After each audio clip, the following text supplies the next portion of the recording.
咁咯，係啦。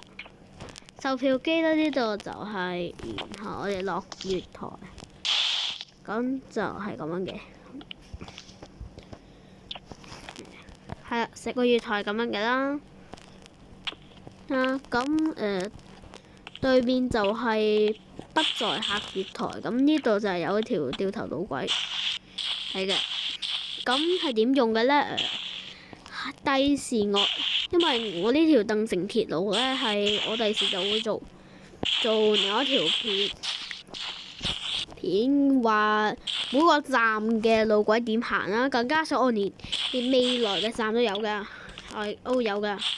咁 OK，呢邊就係不在客月台啦，即係架車準備掉頭就會用呢個月台落去洗客嘅清客咯，可以叫做。對面就係往落馬洲碼頭圍 ，OK。我哋下一個站就係呢個何文田，咁我去啦。咁更加上城市線呢，係所有成條鄧鐵裡面之中向靠左行嘅，係啦，係大家都睇到係靠左行嘅，咁靠左行靠右行，即係等於咩呢？即係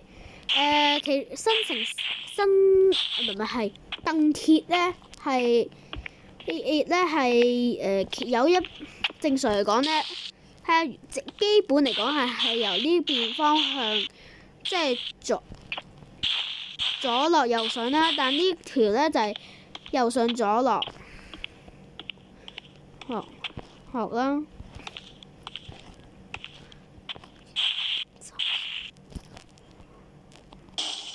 點解我唔記得咗佢搞咩喺度？呢邊我都唔知點解搞嘅，應該係咁嘅起嘅時候。咁我哋參觀下何文田站先。係啦，呢度何文田站就係往何天路啦，往落馬洲碼頭圍。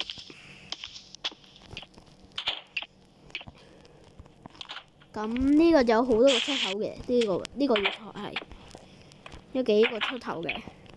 呢個就係 A4 啦，呢個 A2、A3 出口，同埋對面仲有一個嘅吉啲嘅，就係 A1 出口啦。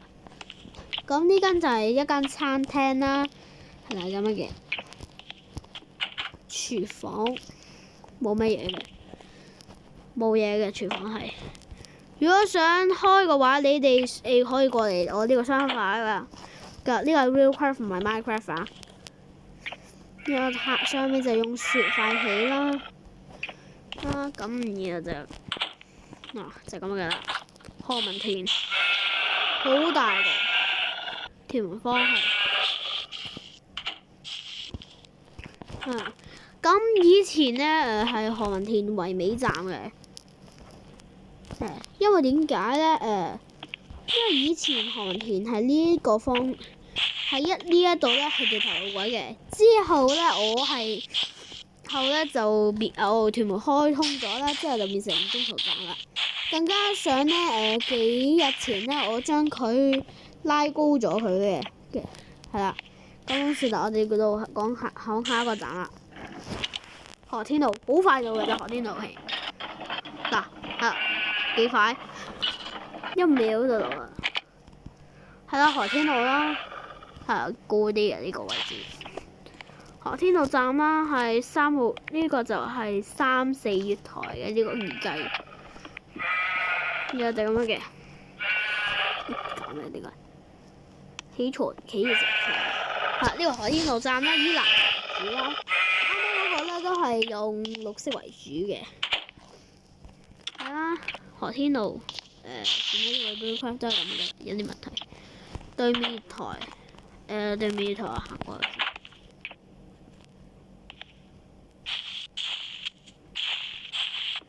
好，對面月台喺度。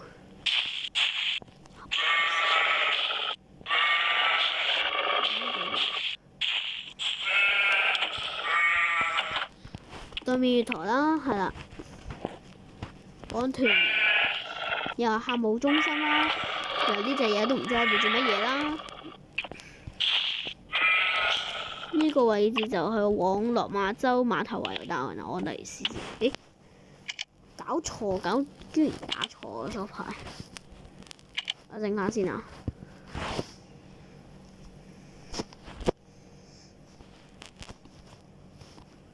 誒，翻嚟先。呢個。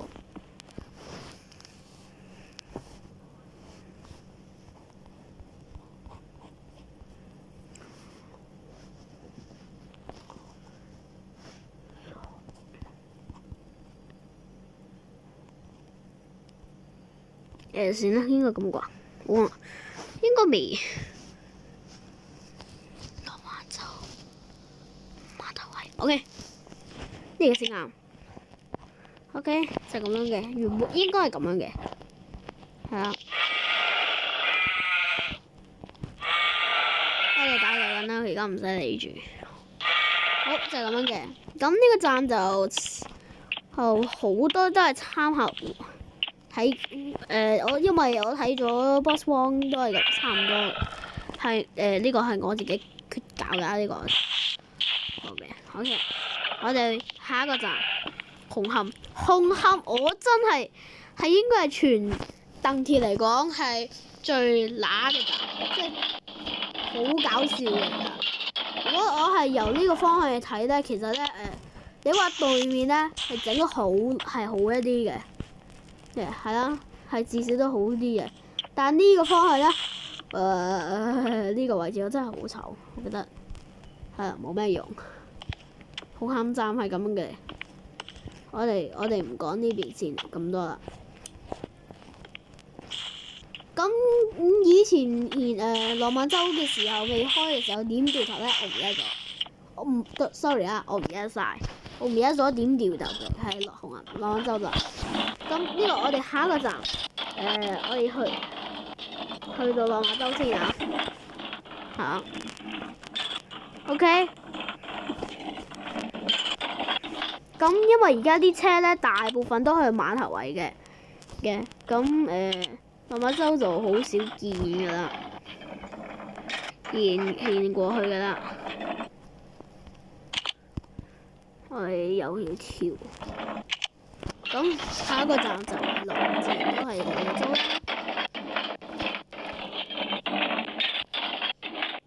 好，到咗落馬洲站係咁樣嘅。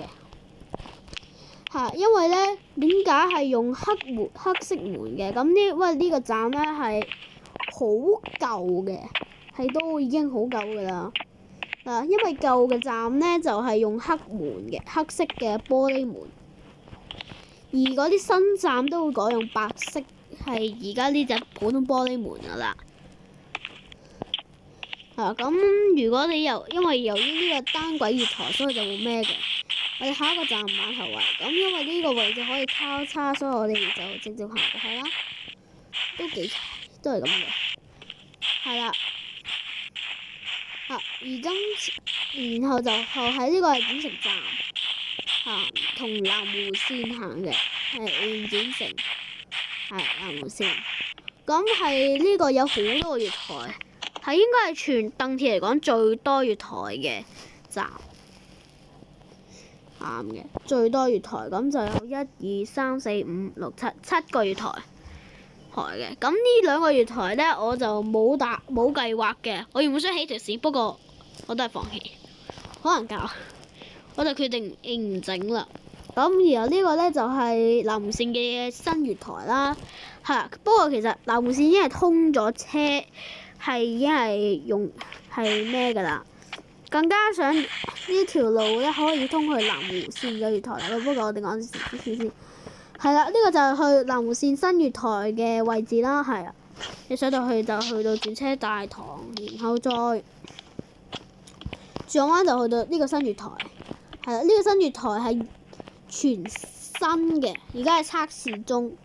因為我哋而家大部分全部線都通咗車啦，只剩低咗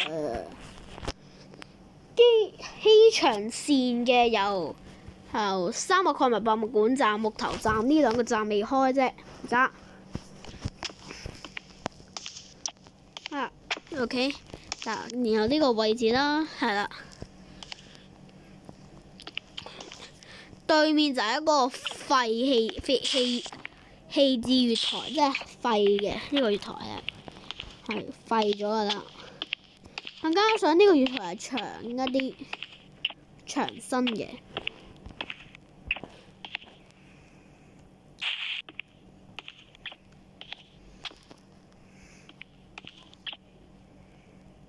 呢度冇鋪路軌啦，因為你懶得搞。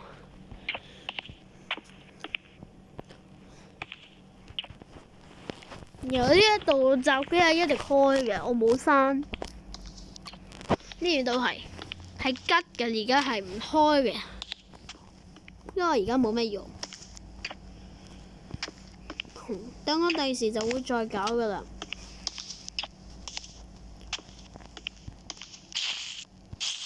OK，咁然後呢個就係出去入口啦。